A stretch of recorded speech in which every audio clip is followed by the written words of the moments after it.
Hello and welcome back. My name is Atif and you are watching Base2's Fast API AsyncIO Foundation course. This is the third module of this course, and in this module you will learn about async workflows and task coordination. We will cover several features from standard Python AsyncIO library, including queues, locks, semaphores, and events.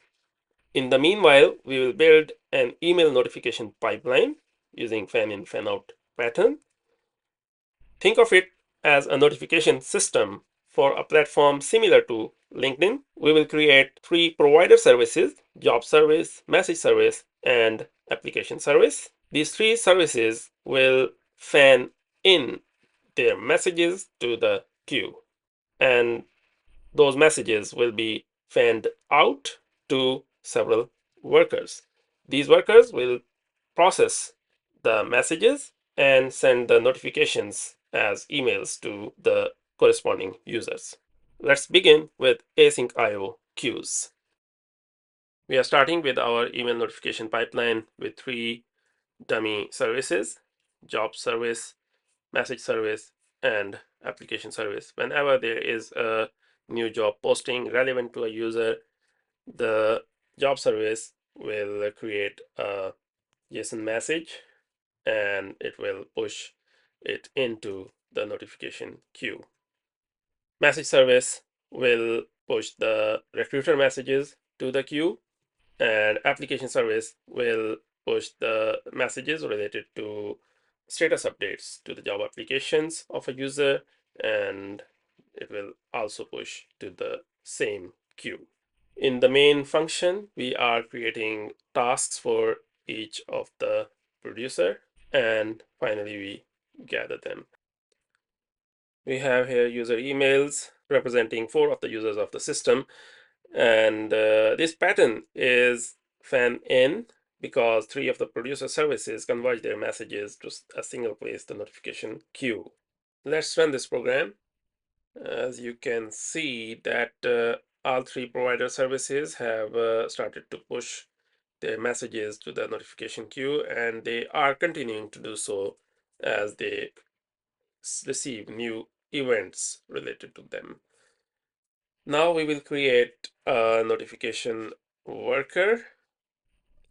So we have the same notification queue from which this new worker will retrieve the messages. And here it is, the notification worker. It runs constantly and looks for the new messages from the queue. As it gets a new message, it formats it and it sends the email to the user. Finally, it notifies back to the queue that the task related to the retrieved message has been done.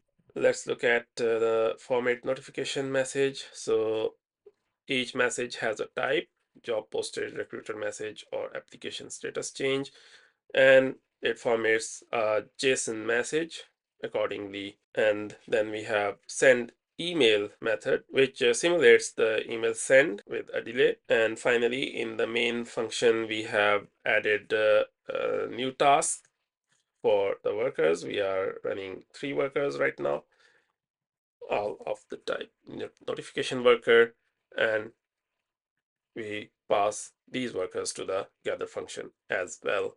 So this pattern is now fan out because the messages from a single point, the notification queue, are being distributed to multiple workers. So this is fan out, and both together, producers and consumers, this is a fan in, fan out pattern. Now let's run this program again. And now you see that alongside provider services, we also have the workers. And we have 3 workers with their identifiers 0, 1, and 2. So as soon as the messages are being produced, workers are also consuming them. So this is a basic implementation of producers and consumers using fan in, fan out pattern. We still have a few features to implement, including locks, semaphores, and events. See you in the next one.